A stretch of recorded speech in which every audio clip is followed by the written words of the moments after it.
The young, his first flight. The young seagull was alone on his ledge.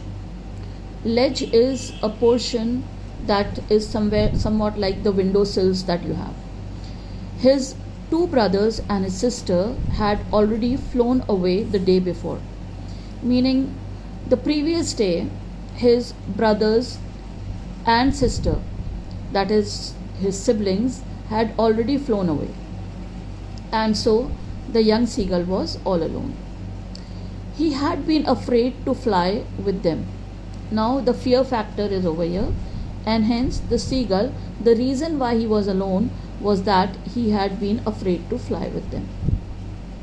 Somehow, when he had taken a little run forward to the brink of the ledge and attempted to flap his wings, he became afraid.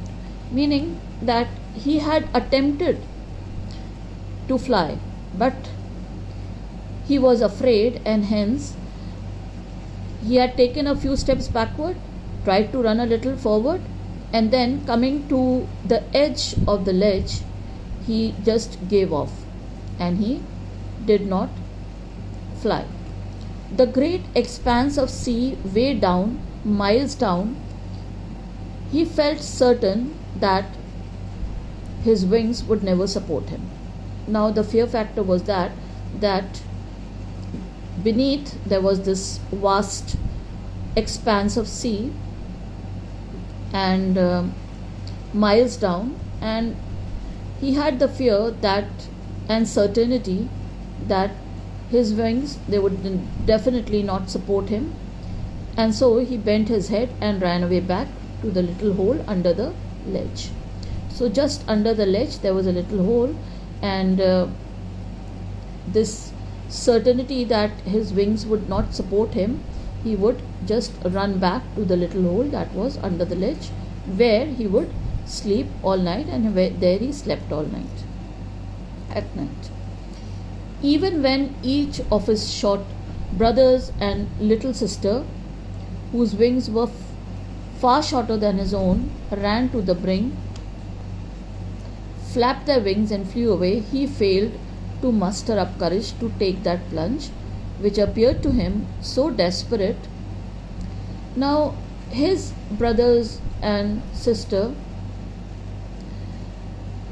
all his siblings, they just flapped their wings, and their wings were shorter than his own, and they ran to the brink and flapped their wings and flew away.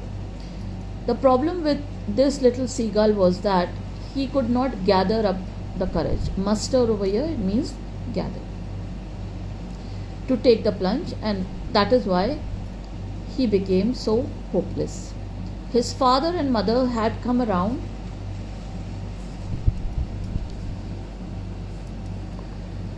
calling to him shrilly.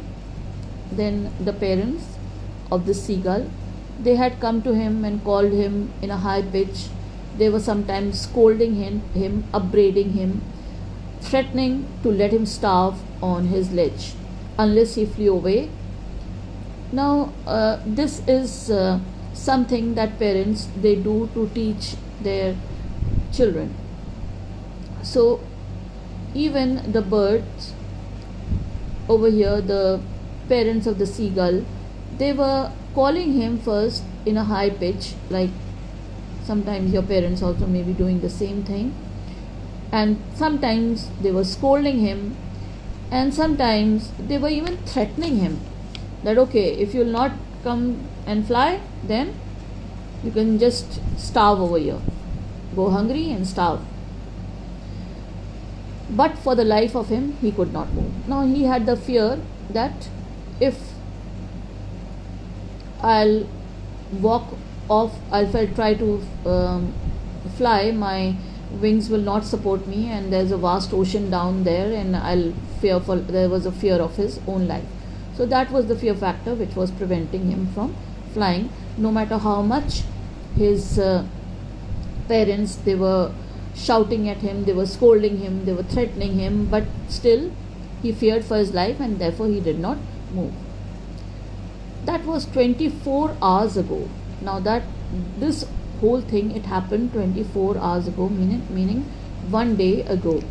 Since then, nobody had come near him.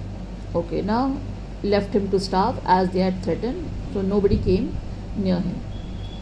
The day before, all day long, he had watched his parents flying about with his brothers and sister, perfecting them in the art of flight. Now, 1 day before, he had seen that his siblings, that is his brothers and sister, the parents, they were helping his siblings and perfecting them in the art of flying, teaching them how to skim the waves.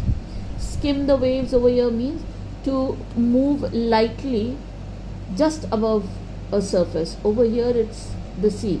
So these birds, they just move lightly just above the surface, catch hold of a fish and come up. So they were teaching them how to skim the waves and how to dive for fish. He had in fact seen his older brother catch his first herring. Herring is a fish, it's silver in color, a small little fish. In the coastal areas you'll find them in abundance. And devour it. Devour it meaning eat hungrily. Standing on a rock while his parents circled around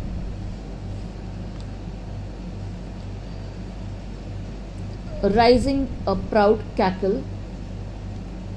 Now the parents, they were very happy, and hence they were laughing to see his brother catch hold of the first herring, that is the fish, and eat it hungrily. So because of this, the parents were proud and they were laughing. Cackle over here means laugh. And all the morning, the whole family had walked about on the big plateau midway down the opposite cliff, taunting him with his cowardice. Now, after that, all the morning, the entire family, meaning the mother, the father, the brothers, sister, all of them, they had walked about on the big plateau midway down the opposite cliff, just opposite to where this little seagull was, and they were taunting him, meaning teasing him for his cowardice, meaning for not being brave. The sun was now ascending the sky. Ascending meaning rising. Blazing on the ledge, meaning it was blazing hot on the ledge that faced the south. He felt the heat because he had not eaten since the previous nightfall. Now you remember that the parents of the seagull, they had threatened him that we'll let you starve on this ledge until and unless you start flying. So he was feeling the heat all the more because he had not eaten since the previous nightfall. He stepped slowly out to the brink of the ledge. Then again, because he was hungry, so very slowly again he stepped out to the edge of the ledge, that is the sill, and standing on one leg with the other leg hidden under his wings, he closed one eye, then the other. So again, he was standing there at the ledge, and this time his activity was that he was closing one eye and then the other, and pretended to be falling asleep. Pretended as if he is falling asleep. Still they took no notice of him. Who did not take notice of him? His parents, his family, his brother and sister. He saw his two brothers and his sister lying on the plateau, dozing with their heads sunk into their necks. Now you must have seen the birds when they are sleeping. They do exactly how it's written over here, that they sink their heads into their necks. His father was preening the feathers on his white back. Preening meaning he was tidying his feathers on his white back. Only his mother was looking at him. Now everybody was busy in their affairs, the entire family of the seagull. The siblings, they were dozing with their heads sunk into their necks. His father, he was cleaning the feathers, tidying his back, and the only one who was looking at him was his mother. That's mother's love. She was standing on a little high hump on the plateau. Hump is a raised portion on the plateau, just like a camel's hump. Her white breast thrust forward. Now and again, she tore at a piece of fish that lay at her feet and then scraped each side of a beak on the rock. Now, the mother, she had a piece of fish and she was tearing it with her beak, and it lay on its feet, and then each side of the beak she was trying to sharpen her beak on the rock. The sight of the food maddened him. Now, why was the sight of the food maddening him? Because he was hungry for an entire day. That was 24 hours he was hungry. How he loved to tear food that way, scraping his beak now and again to wet it. Now, he just loved to tear food that way. The mother used to bring the food to him and he used to eat it just the way right now the mother was doing. Ga, ga, ga, he cried, begging her to bring him some food. Now, since he was so hungry, so he cried out to his mother, "Oh mother, ga, ga, ga," begging to her mother, "Oh, I'm so hungry, bring me some food." "Ga kola," she screamed back, derisively, just to ridicule him, derisively. She screamed back at him. And what did she scream? "Ga kola." But he kept calling plaintively. Plaintively over here means sadly. Sadly, he kept calling, oh mother, ga, ga, ga." And the mother, "Ga kola." And she screamed back, just to ridicule him, that you are not flying and I will definitely not give you something to eat. And after a minute or so, he uttered a joyful scream.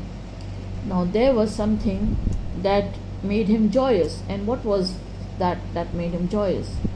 So he saw that his mother had picked up a piece of the fish and was flying across to him with it. He leaned out. Now he thought, okay, my mother, she had listened to me, and now my mother is coming up to me along with the food. Oh, my mother, she has listened to me. But this time the mother, let's see whether she's come to feed him or what's the plan. Eagerly tapping the rock with his feet. Now he was so eager that, oh my God, the food is coming to me. And he started tapping the rock with his feet, meaning striking the rock, trying to get nearer to her as she flew across. So hungry, the fish is coming, the mother is bringing, and so trying to get nearer to her as she flew across. But when she was just opposite to him, she halted her wings, motionless, the piece of fish in her beak almost within reach of his beak. Now as she came nearer, not really very near to him, but quite close, and she halted. She did not come to him. And her beak was within the reach of his beak, and he waited a moment in surprise, wondering why she did not come nearer. And then, maddened by hunger, he dived at the fish. Now, he was thinking, well, the food is here, my mother is here. Why aren't I'm getting the food to eat? And he was definitely maddened by hunger, and he dived at the fish. With a loud scream, he fell outwards and downwards into space. Now, this was something that he was fearing, and that is why he was preventing himself from flapping his wing. But maddened by hunger, he dived for the fish, and he fell downwards into space. Then a monster-like, something that is frightening. seized him, and his heart stood still. He could hear nothing, but it only lasted a minute. So he was just, falling without flapping his wings, and miles below was the sea. The wind rushed against his breast.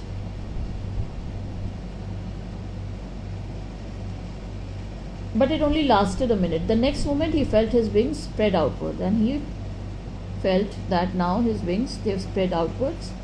The wind rushed against his breast feathers, then under his stomach and against his wings. He could feel the tip of his wings cutting through the air. He was not falling headlong now. He was soaring gradually downwards and outwards, meaning he was coming down but not like a fall. He was gradually gliding down because his wings were spread. He was no longer afraid. He just felt a little bit dizzy. Dizzy meaning a sensation that you feels like spinning.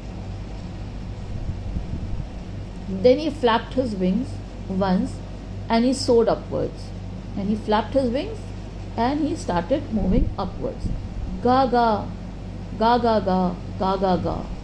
Gokula, his mother, swooped past him. And the mother, saying this, she dived past him. Swoop means dive. Her wings making a loud noise. He answered her with another scream. Then his father flew over him screaming. He saw his two brothers and his sister flying around him, curveting and banking. Curveting meaning gracefully leaping like a horse, and banking, flying with one wing higher than the other, meaning in a tilted position. And soaring, meaning increasing rapidly higher than the level he was in, and diving. Then he completely forgot that he had not always been able to fly and commended himself. Now he praised himself. Oh my, so such a wonderful thing I am doing, and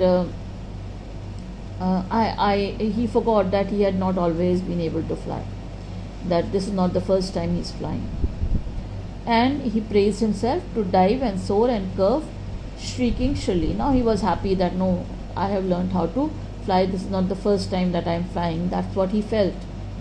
He was near the sea now, flying straight over it, facing straight out over the ocean. Now over the ocean, flying straight over the sea, vast green sea beneath him, with little ridges. Ridges are the narrow hills, moving over it, and he turned his beak sideways and cawed amusedly. Now he was happy, and he cawed with his beak. His parents and his brothers and sister had landed on this green flooring ahead of him. They were beckoning to him. They were calling him, calling shrilly. Beckoning over here means calling. He dropped his legs to stand on the green sea. His legs sank into it. He screamed with affright and attempted to rise again, flapping his wings. But he was tired and weak with hunger, and he could not rise. Exhausted. By the strange exercise, his feet sank into the green sea, and then his belly touched it and he sank no further. As his belly touched it, he started floating. He was floating on it, and around him his family was screaming, praising him, and their beaks were offering him scraps of dogfish. He had made his first flight. So students, now you see that if you attempt and if you are determined, then definitely you can reach great heights. Everybody in their own way, they have struggled to do something for the first time, and they have done it, whether it's riding a bicycle, whether it's your first step on the ladder. So these are the few things that a person does, and as there is always a fear also, and as the words of Roosevelt, it says that what you should do is you should not fear. Fear itself should be feared. So if you overcome that, then definitely you will be doing wonders in this. Now there is something that I want you people to do, is that over here we have a question over here in the speaking section. We have just read about the first flight of a young seagull. Now I can't divide you into groups over here, but individually you can do it. You do something like migratory birds, do a research on this migratory birds and tracing their flights. I hope you have understood the chapter. If there is any problem, you can consult me, you can talk to me. And one more thing that I would like to say, there are various meanings that I've told you over here. You write down the meanings of this and use it in your writing section. It will definitely be helpful to you. Thank you so much.